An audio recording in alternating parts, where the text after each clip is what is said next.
On this episode of Base Coverage, we chop it up with defensive back Milano Seaman Marquise Manning as he comes in and talks about reflecting on last season and his top five receivers in the league that he personally went against. We doing everything they talk about. You know I'm everything a boss about. Not putting work and gotta toss them out. I'm really biting, they just barking out. I'm really riding, they just parking now. His street, what to talk about. See the big H when I'm walking out. Hey, before we start the show, I just want to say thank you all for tuning in. Subscribe to the channel, drop a comment, share the video with a friend. This is Base Coverage, and we talk European League of Football. Here we go. What's good, everyone? Welcome to Base Coverage, and thank you all for tuning in once again. Subscribe to the channel, drop a comment, share with a friend, and let's keep these ELF conversations going. As we're itching closer and closer to the season to start, I'm going to continue this interview series as I've done a couple coaches, I've done a couple players. But now I had to go back to my home state of Jersey and chop it up with this guy right here. So I'm bringing in defensive back for the Milano Seamen from state of New Jersey, Mr. Marquise Manning. What's good, brother? How you doing? I'm good, man. It's good to be here. What's up? Most definitely. How's the off season treating you? Obviously, camp's around the corner, season about 2 months away. How's everything been going leading up to you heading out to Italy? Man, it's hard, trying to get a good balance of work and then working out and, diet and all that, trying to have a schedule, but, be flexible at the same time because you never know what's going to pop up. It's just tough, Yeah, and that's kind of like the football journey, right? In one description, you never know what road is going to take you. And obviously last year it took you to Europe, playing in the ELF for your first season. Talk a little bit about, that experience. Obviously, you're signed back with them again, and we'll dive into that a little bit later. But talk about playing not only in Europe, but playing in the top league in Europe last year for the Milano Seamen. Yeah, it was fun. It was a great experience. And coming in, I didn't know much about the league, and I didn't know much about, the other Americans, the other imports. But, as the season went in and you see guys, like they're posting guys, and then you get matched up against them guys and you do, your scouting report on them guys, and them guys are good. The guys, there's really deep talent, and it's just like every guy has their own specific set of tools that will win you. Like, they'll win the game against you. Like, they'll beat you if you don't prep right. So, I was guarding, who was it? A couple of guys. I'm like, I have to be on my toes, or else, they're going to get me every time. Yeah, and I think that's one thing that at least the European League of Football has done a good job at is, teams doing a good job recruiting, scouting, bringing in guys, because there's a lot of depth. There's a lot of depth at a lot of positions in Europe. Still some weaknesses, but there's definitely a lot of depth. For you guys for Milano last year, obviously it didn't go as planned, not just talking record-wise, but defensive-wise. Stats, they are what they were for you, but not for you, for your team. This year, you guys bring in a defensive-minded head coach in Jim Ward, coming from the Helvetic Guards, who's also going to call plays of the defense. So already, I know like it's going to be different, at least scheme-wise. But for you being able to re-sign with Milano, now you got a defensive guy at the head position, also calling the plays. Off the top of your head, what are some things you think you guys can improve on to take that next step?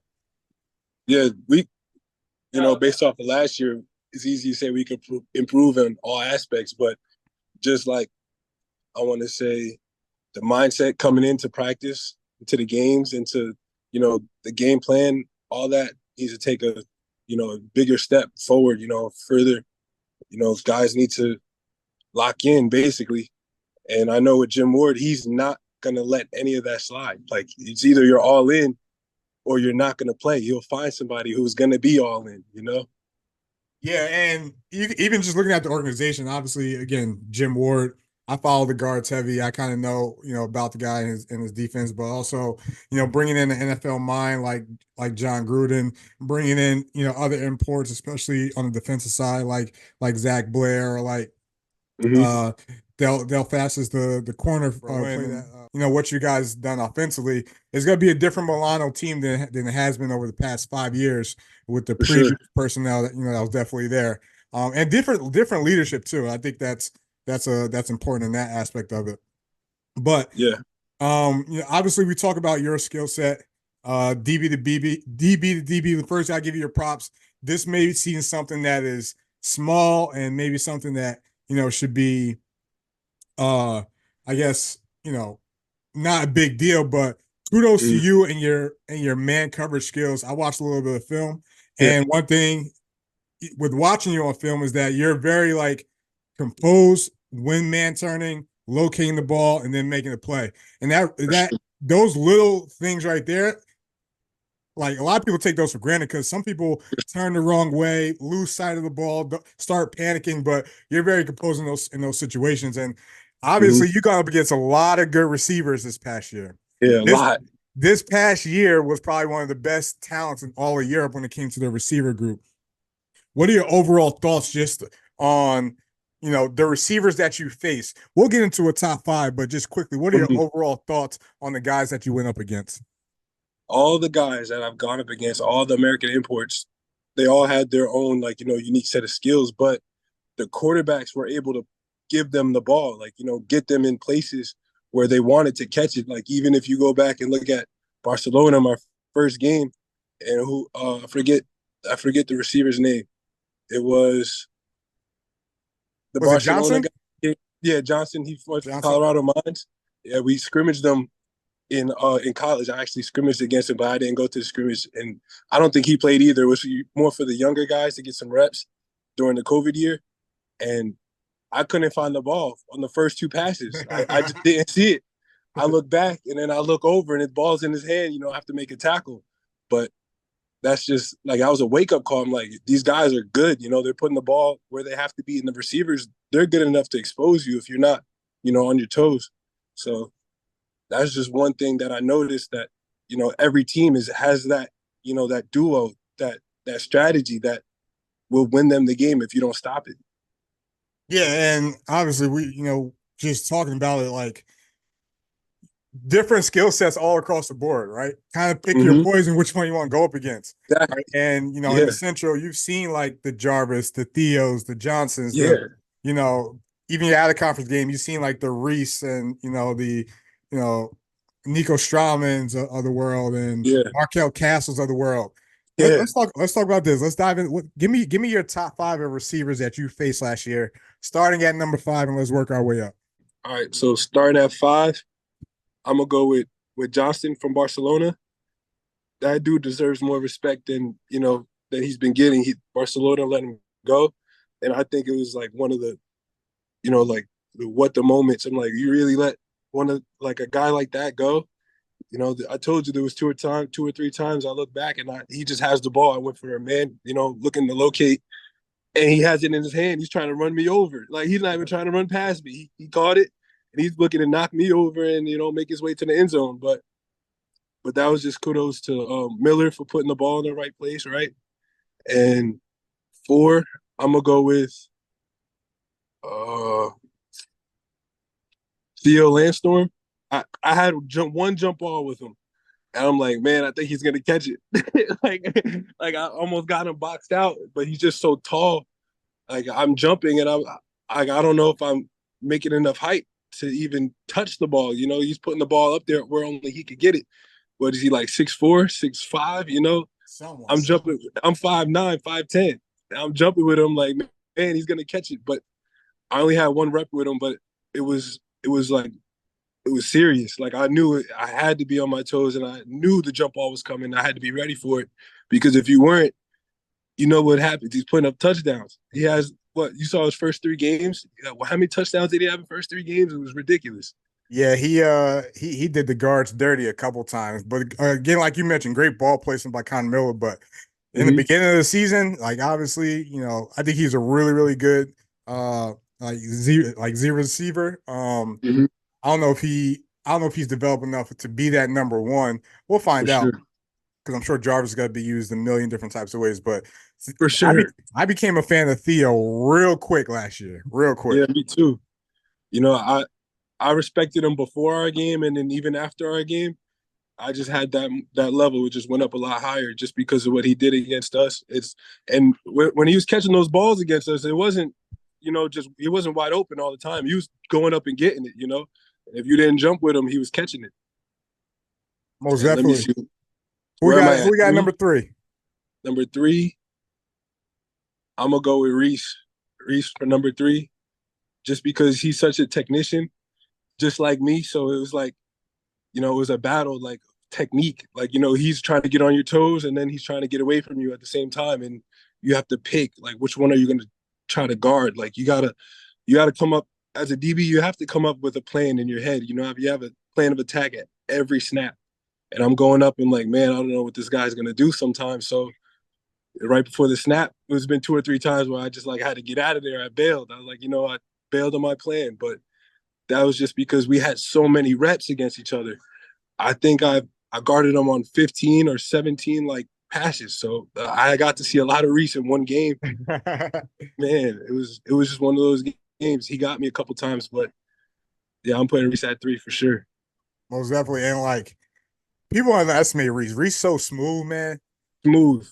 Reese, Very smooth. he not like the fastest, but he know like the little things, like the little push off or the like you said, like creep up on your toes, then then shake, or like the little stuff to create separation. Like Reese is really good at that stuff. Really good. Really good. And that's why he was in the NFL for 3 years. It shows in his game. Most definitely. Who you got number 2? Number 2, I'm going with Markel for sure. Number 2, Markel.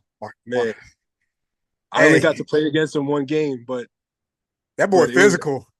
He is. He's a fast guy, but it's not like one of those guys. He's not afraid of contact. He's not afraid to hit you. Like, he will.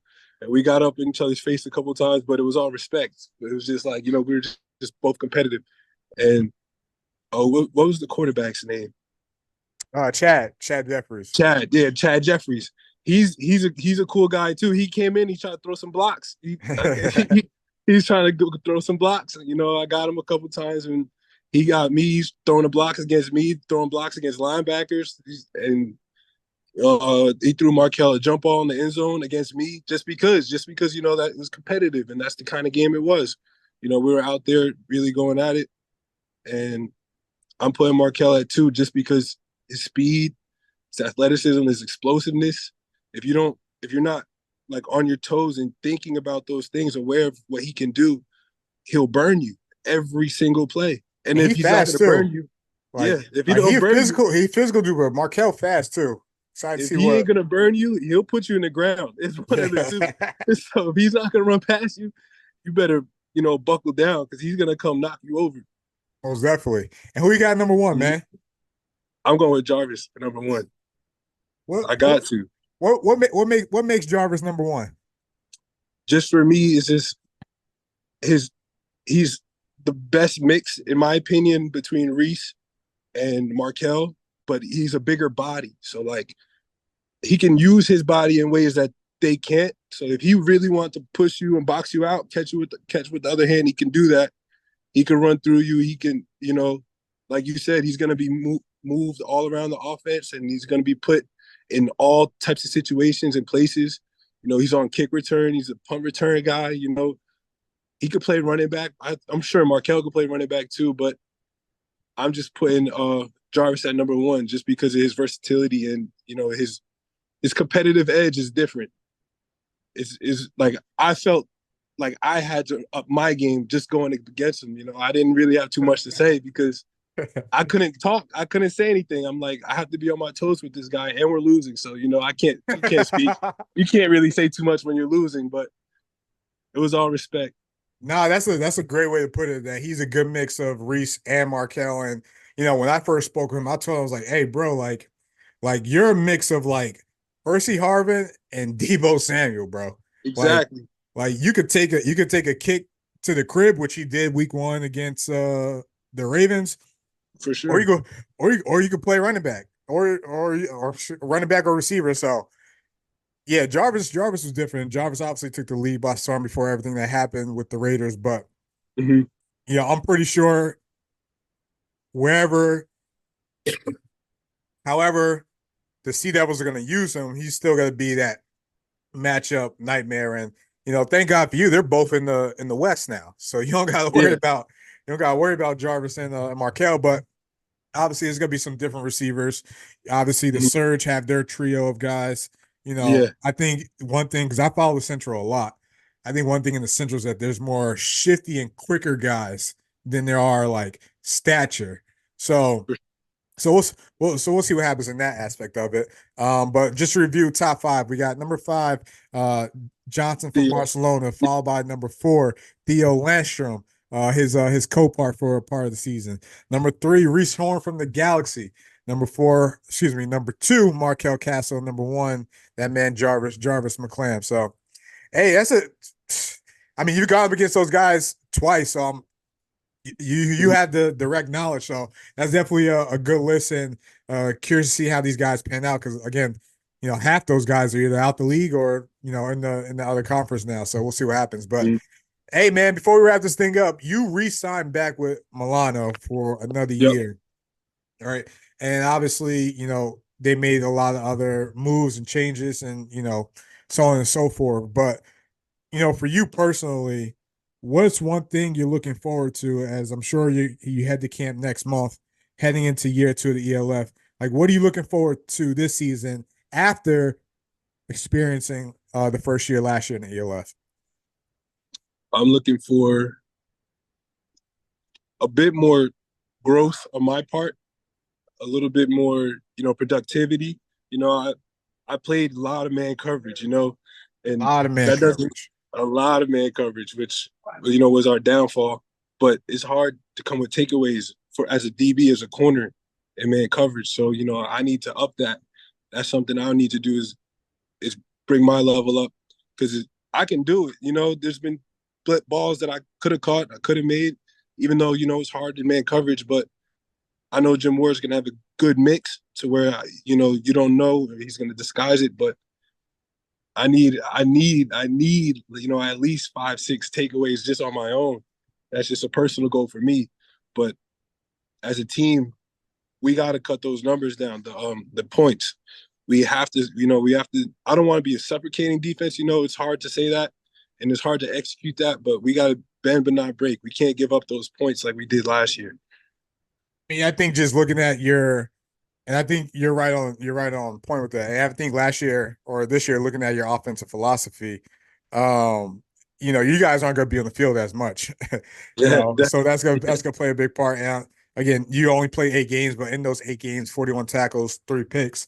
So we'll see how it turns out. Obviously, Milan plays the Raiders week one, who was again, we don't know what team they're looking like as they haven't announced their full set of imports, but we'll definitely see how that pans out. But hey, bro, I appreciate you coming on, my man. for sure. Appreciate your time. Most Anything for a definitely. Jersey guy. Yeah, most definitely, bro. Hard work, they don't know better. Hard work, they don't know